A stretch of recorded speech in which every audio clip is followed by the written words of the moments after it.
En la realidad de la ficción de Ciervo sin Tierra, de Eduardo Caballero Calderón, están los rastros de nuestra propia historia. Ciervo Joya, el protagonista de la novela, y Eduardo Caballero Calderón, el autor, sufrieron los rigores de la violencia bipartidista de mediados del siglo pasado. Para Ciervo, su condición de campesino pobre le costó en la novela cárcel y exclusión. Esta es la tercera entrega de En la Tierra de Otro. Informe especial de nuestro subdirector, Alberto Medina. A Ciervo Joya, el personaje literario que Eduardo Caballero Calderón tomó de la realidad, le tocó vivir una de las épocas más sombrías de la historia de Colombia, la violencia. Soatá era conservador y Tipacoque liberal. Lo cuenta Julio Niño, un restaurador de antigüedades que conoce bien lo que ha pasado en Soatá, Boyacá. 1946 en Ciervo sin Tierra. La consigna de ambos partidos era la de conquistar las urnas como fuera, por las buenas o por las malas, pues se trataba ni más ni menos que de elegir un nuevo presidente de la República. Beatriz Caballero, la hija del escritor, ve a Tipacoque en la mitad de esa contienda electoral. Ese era un centro único liberal, rodeado de conservadores. Soatá era conservadora, enfrente Boavita, La Uvita, la vereda de Chulavita, de donde salen los chulavitas, quedaba enfrente. Por aquellos años y aún en nuestros días, los políticos van tras el botín de los electores con promesas imposibles. Por las calles andaban sin rumbo fijo centenares de campesinos que fueron traídos al pueblo en camiones, como bestias de carga, para que asistieran a la concentración política de esa tarde.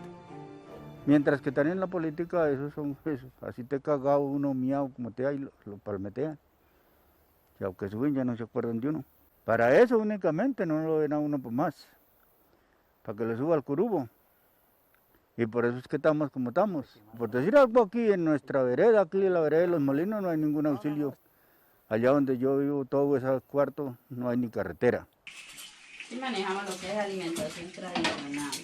El sentir de José Aníbal Manrique frente a los políticos es el mismo de la líder campesina de Capitanejo, Ana Benedicta Garza. 25 personas, 25 personas. No, pues es como el cuento de todos, o sea, le ofrecen el cielo y la tierra, le ponen puentes donde no hay ríos, todo súper. Pero mientras salen allá y ya después uno los llama y por acá ya no vienen, sí. La promesa mayor en los tiempos de Ciervo Joya era de tierras para todos. ¿Cree mi compadre Rosso que si don Puno llegara a ser diputado repartiría las tierras de los patrones? ¡Ja! Ni bobo que fuera. Se repartiría la plata del municipio con los concejales, como hacen todos, y santas pascuas. Que en la época de elecciones hasta eran atarbanes y todas esas cosas, y atacaban y todo eso. Elías Pinto, cercano siempre a la política en Santa Rosa de Viterbo, tiene los recuerdos claros. Ellos se preparaban organizando a su gente, dándoles piqueticos y toda esa cosa, y decía, bueno, vamos a votar. Se les brindaba un aguardientico, se les daba un tabaco, y les decía, hay que votar por tal. Sí. El presidente va a hacer tal, hay que votar por tal. Ah, bueno, entonces allá estaremos. Eso era lo que yo sabía nomás. En una borrachera de campaña y en medio de la confusión, Ciervo fue señalado en la ficción de matar a un conservador, y aunque no faltó el liberal que prometió ayudarlo, la justicia lo envió a la cárcel de Santa Rosa de Viterbo. No hay quien entienda a los jefes. Primero lo mandan a uno que grite y alborote y mantenga raya a los godos. Y después, cuando se arma la grande, ellos se lavan las manos y nos vuelven la espalda. Hoy todavía hay quienes defienden su inocencia. Lo capturaron aquí en Soatá, era inocente. Hasta ahí, hasta el momento, es inocente. Pero él se hizo de cargo que había matado sin haber matado a nadie. Sin embargo, una de las misiones, de las tareas que tenían, era entregarlo vivo o muerto en la cárcel de Santa Rosa. ¿Por qué ese odio? ¿Por qué era liberal? Sí, porque era liberal. ¡No nos roban nuestro propio aliento de ayer! La noticia del asesinato de Jorge Eliezer Gaitán y los desmanes posteriores en Bogotá llegaron a Santa Rosa de Viterbo como un huracán. En Ciervo sin Tierra, los presos aprovecharon el desorden y se fugaron. Allí estaba Ciervo Joya. Elías Pinto no recuerda la fuga, si es que existió, pero sí lo que significó el crimen del líder liberal. En el 48 se escuchó uy, que mataron a Gaitán, que Gaitán, eso va a haber guerra en todo Colombia, tal. Entonces, todos, y especialmente los campesinos y todos empezaron a esconder sus armas, a esconderlas porque se sabía que cuando había guerra buscaban dónde había armas y se las quitaban.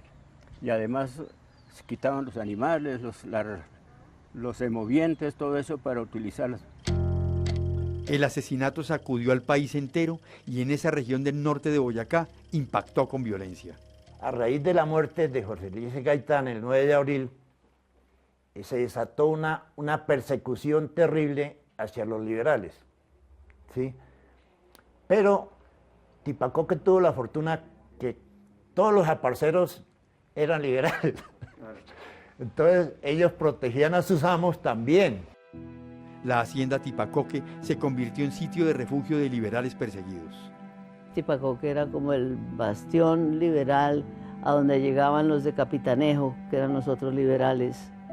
La casa de Tipacoque era todos los liberales ahí en el corredor. Después de la muerte de Gaitán, aquí esta casa fue habitada por todos los vecinos de Capitanejo, vecinos de Soatá y vecinos de Cobarachía. O sea, pero que eran liberales. Y aquí se metieron los liberales para defenderse de los conservadores. ¿Hay alguna estadística de cuántos liberales llegaron a congregarse acá en ese momento? Se habla más o menos de 500. De 500 personas. ¿Familias completas? Familias completas. Ciervo volvió a Soatá y se le sacudió el alma cuando se reencontró con el terruño de sus nostalgias. Cuando Ciervo divisó desde la cornisa del Camino de la Peña el rancho que apenas abultaba en el fondo del abismo como el montoncito de tierra de un hormiguero, se le empañaron los ojos de lágrimas. Vinieron las elecciones y el fraude ganó. En las páginas de Ciervo sin Tierra, el alcalde de Soatá reportó al Ministerio de Gobierno. Venció al conservatismo por 3.000 votos contra 0. Fuera de 2 muertos y 17 heridos, no hubo desgracias que lamentar. Tranquilidad completa en todo el municipio. El alcalde de Capitanejo también entregó su balance. Aquí ni un solo liberal quiso acercarse a las urnas. Motivo, voluntaria abstención, declaró el electorado. 7 de ellos, en riña, motivos personales, murieron a tiros. La persecución a los liberales se agudizó y la hacienda Tipacoque quedó en la mira de los churavitas, una especie de escuadrón paramilitar. En muchas ocasiones quisieron ir y quemar la casona, que esa era una de las metas que tenían los conservadores de aquí, hasta quemar la casona, ¿sí? Pero Camilo Villarreal, bueno, esto no me lo tocan. O sea, casi que la presencia de Camilo Villarreal ahí era una protección, era un escudo. Era un escudo porque él era primo, hermano de don Eduardo. ¿Y él fue el que impidió que quemaran la casona? Él impidió que quemara. Don Eduardo nunca reconoce eso en sus obras y en su biografía. Sí. Él habla que Camilo iba allá a avisarle, don Eduardo tiene que abandonar la región porque la política se va a poner muy fea. Beatriz Caballero habla de los años de persecución y exilio de su padre. Él estaba en Tipacoque, acostado en la hamaca, y que llegó el jefe de los conservadores, Camilo Villarreal, y le dijo,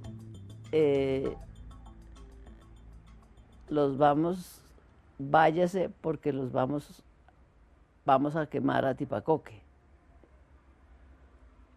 Y entonces nos tuvimos que ir, pues todos con los niños, entre un carro de afán a la medianoche, y resulta que eso era pues órdenes de Laureano, pero Laureano estaba enfermo, claro, y estaba reemplazándolo Roberto Urdaneta Arbeláez. Roberto Urdaneta Arbeláez estaba casado con una tía de mamá, con una señora Holguín, Clemencia Holguín. Entonces ellos echaron viaje con todos los niños a cuestas y todo, y llegaron a Palacio, y mamá le dijo al sordo Urdaneta, como le decían, le dijo, mira, es que van a quemar a Tipacoque, eso no es posible. Entonces Urdaneta le dijo, eso te pasa, mija, por haberte casado con un liberal. Complicada. Pero detuvo la quemazón, que eso era a través de Telecom, ¿no? De las llamadas por telégrafo. En Santa Rosa de Viterbo, en Soatá, en Tipacoque, en Capitanejo, en todos los pueblos, los liberales fueron amedrentados. Contaba lo de los desplazamientos que le hacían los chulavitas a los hacendados de Capitanejo, porque como eso eran ranchos de paja, de caña y de paja, entonces le metían candela. Había veces que les avisaban, váyanse porque nos vamos a ir, entonces llegaban, se robaban las aves de corral, las reses, las cabras, y se robaban las cabras y se robaban todo. Les incendiaron los ranchos, les robaron los animales, les violaron las hijas, les atropellaron las mujeres, y los que en un arranque de desesperación no se escondieron a tiempo o volvieron sobre sus pasos para castigar a los malhechores fueron azotados y acribillados a tiros. Los chuladitas en varias veredas hicieron masacres terribles. Inclusive hay un relato de un señor Núñez que dice, llegó mi compadre a la casa y me dijo, compadre, no lo mato, pero necesito la oreja. Sacó el cuchillo y le quitó la oreja. El viejito murió como de 90 años.